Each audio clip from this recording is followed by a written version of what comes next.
there isn't this sense of a vengeful, scary, terrifying God, but that God loves all of us. God loves all his creation, and that everything is spiritual, and that there's a whole different view of life available to us.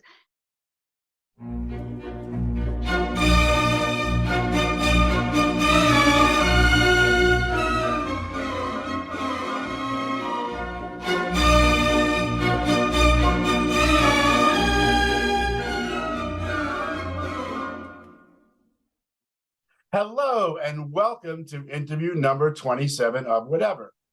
And tonight we have another special guest, Kate Gould. How you doing, Kate? Hello, Paul. Hi, it's lovely to be with you. Thanks for joining us. So, Kate, where did you grow up? I grew up in London and all around England because my parents were performers, so we traveled a lot. And but now I live in Melbourne.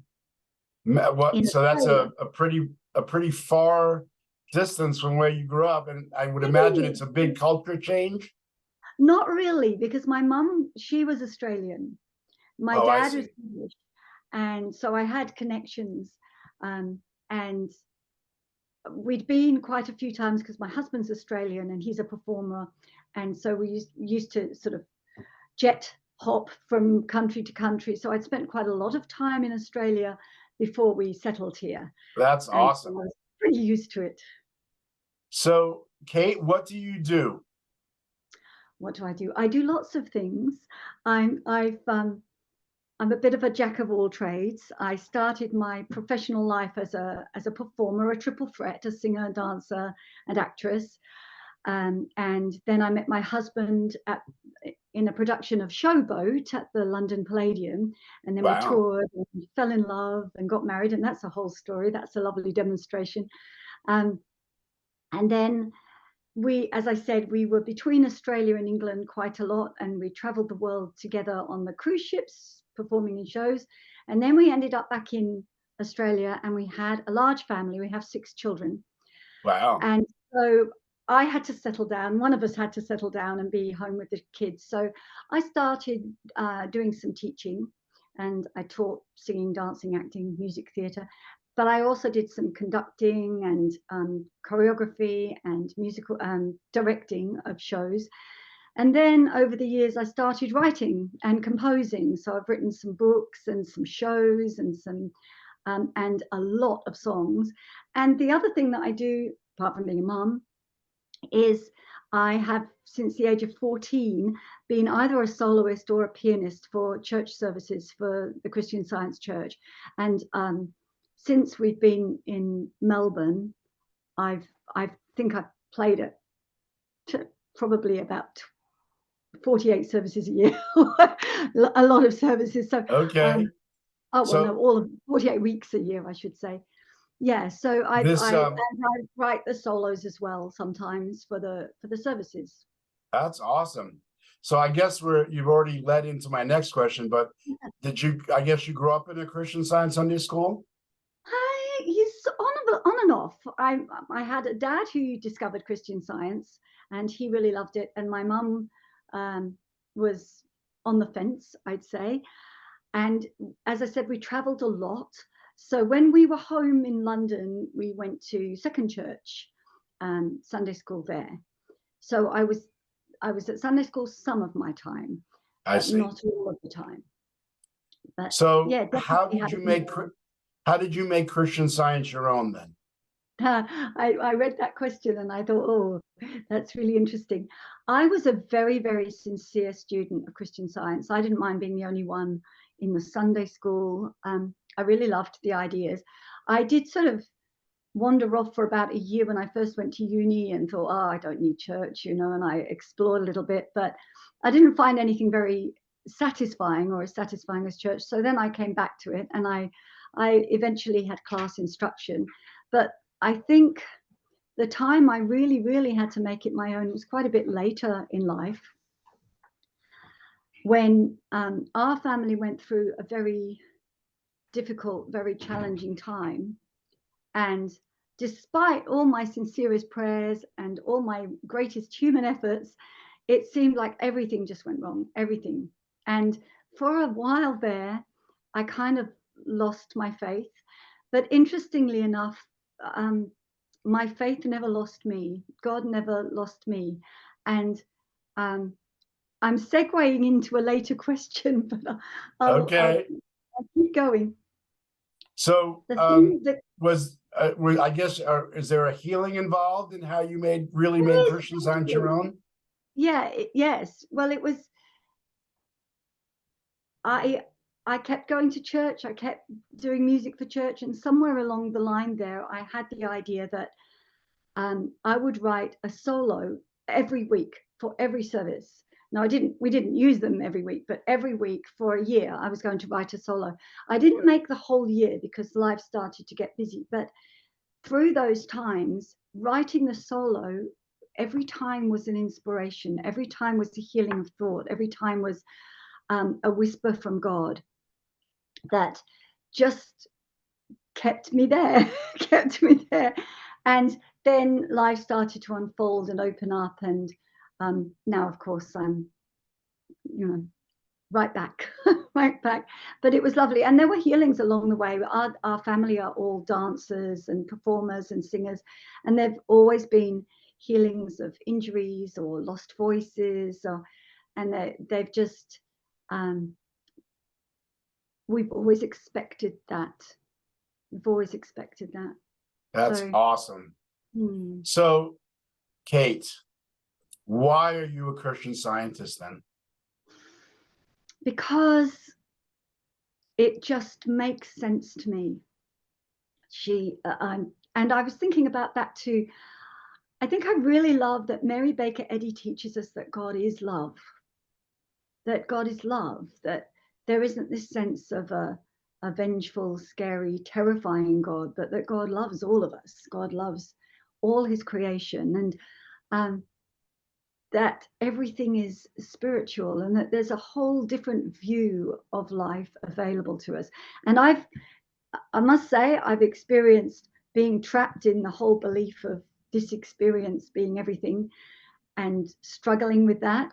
And I've also had glimpses of this infinite love that is God. And I definitely prefer that. So that's why I love Christian Science. That's why I'm a Christian Scientist. That's awesome. Okay, now, Kate, we're coming to my favorite part of the interview, but it seems like you have a lot of whatevers. So I'm gonna have to have you back on again to talk about a different one. Okay. But we've had a lot of artists and musicians, and so we've learned a lot about that.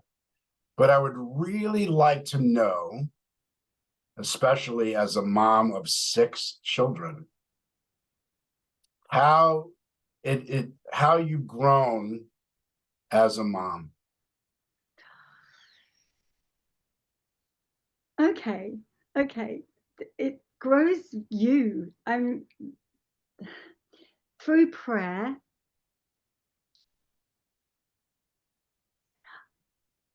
When I was pregnant with my second child, I had a moment where I suddenly felt really terrified because we adored and loved our first child so much. And he was 3 and a bit by the time our second was. I suddenly felt for a moment, oh, what if I don't have enough love for my second child? And that was the most absurd thought ever.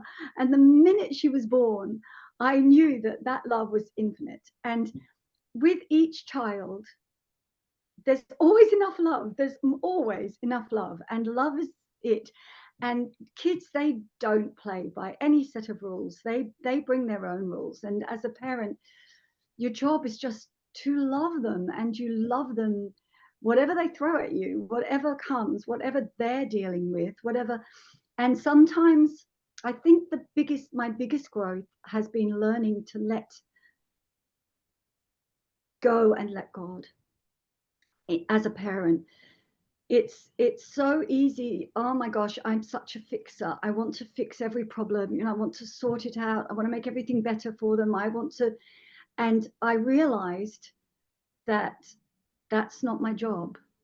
My job is to trust that God has got them, and that he's taking care of them, and I just love them. I just love them.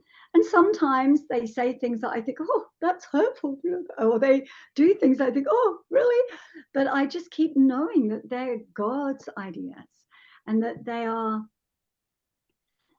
are his expression. They're complete, they're whole, they're protected.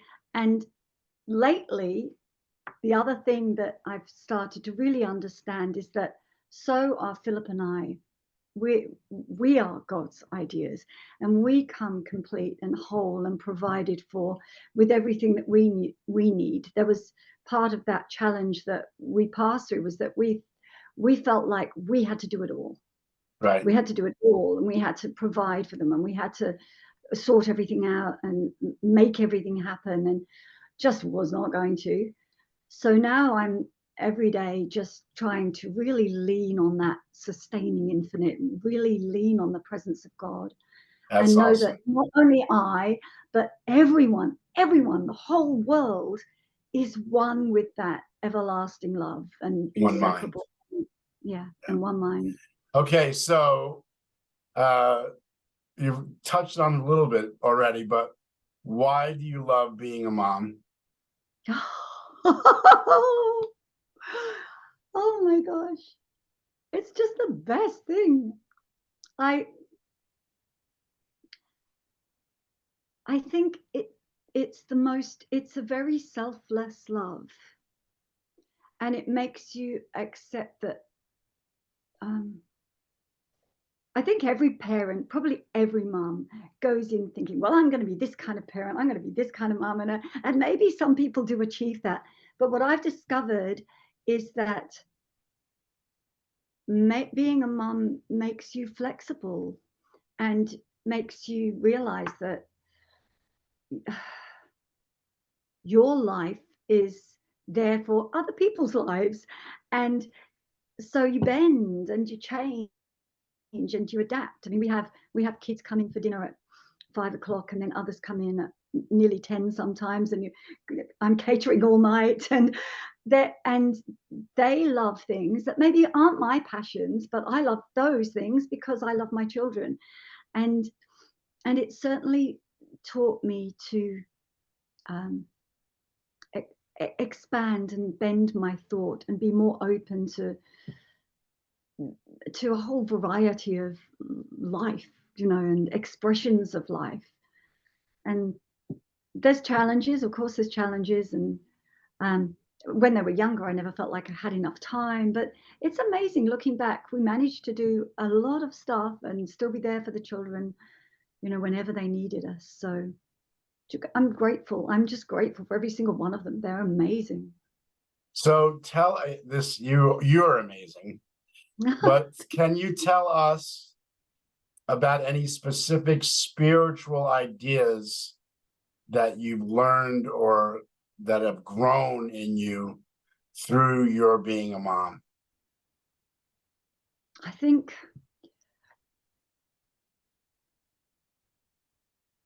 if there's two things, it's just love, love, love, love, and don't define love. I love Mary Baker Eddy says, our decisions master us whichever direction they take. And I found that's really interesting. We go to a lot of, our kids compete in dance competitions, quite a few of them. Now it's only 4 of them who do, but 5 of them did for a long time. And you'd go, and it can be pretty intense, and of course you want them to do well and enjoy it. And I always just saw it as an expression, but sometimes you could see, or they'd voice that they were disappointed and they didn't think they'd go well, or they didn't think they had gone well. And I started practicing the thought, well, what if they did better than they thought? What if good is working? What if the results are a happy result? And I just changing the direction of my thought, changing my decision about something, and not fixating on one thing, but opening up to divine possibilities. And it's been quite amazing how that has helped alleviate the sense of stress and pressure, and usually the result has been a happy one. Yes. So that's been wonderful. And let go and let God is a big one. It was a challenge for me. That has been, that's still something I have to practice. Like I said, I'm a fixer. I like to make everything Yeah. right for the kids. And Yes. learning to let go and trust God and trust good has been a big journey for me. And one probably I'll never stop having to learn. Right, right. Yeah. Yeah. Okay, Kate. You have any specific healing that comes to mind when dealing with your children that would be helpful for our subscribers? I think I think the biggest thing is that sense of protection. I mean, we've definitely had healings of injuries and lost voices when they had to sing, and there's been a lot of that. But looking back, I think oftentimes the bigger healing is in what we haven't had to deal with, that our children have been healthy and generally happy and fulfilled. And yeah, we've had some pretty major experiences that we've been through as a family, but we've come through all of them. We've come through all of them. And I have to tell you that most of my children don't actively practice Christian Science. In fact, a lot of them, kind of rejected Sunday school. They don't. But I have had, I'll say, oh, I'll pray. And they go, yeah, Mum, okay. And I've even had them say, Mum, will you pray? And I know the effect of Christian Science on their lives, and I just know, again, you have to let go and let God. I know that wherever they are, whatever they're doing, whatever path they take, it's God directed, and they can't be separate from that divine love. They just cannot. They just cannot. It's an impossibility. They can't escape it. So I can let go and let God, and know that they're going to find God in their right way. As I said, writing was, I think, how God drew me back when I was saying, no, you let me down, and feeling sorry for myself. God kept calling me back in a way that I could hear, and I know that God will do that for all of us. Absolutely. Well, this has been, to use an American expression, this has been a home run, this interview. Thank you. Is there anything else, before I let you go, that you'd like to tell our subscribers? The word forgiveness has just come into my mind, and I don't always talk very freely with other people. Oh, and kindness. I don't always talk very freely about Christian Science necessarily, but I do share those spiritual ideas. I'm a teacher, singing teacher, and I have shared a lot of ideas about infinite possibility, and in a way that I feel, just as God teaches us, I listen for God's guidance and try and speak the way the student will hear. And I very often have them say, oh, that thought really helped me. That thought really helped. Wow, that's amazing. So I'm so grateful for that. And I think if we can go through our lives with a sense of forgiveness and kindness, then we're expressing God. And whether we use the words of Christian Science or just the spirit of Christian Science, then we're touching people's lives in a way that we possibly we'll never have an idea, but I just know that we are. Well, this has been a wonderful experience for me, and I can feel your kindness and your love and your service to God. And I know our subscribers are going to love this as well. So thank you very much, Kate. Thank you, Paul. It's been a great pleasure.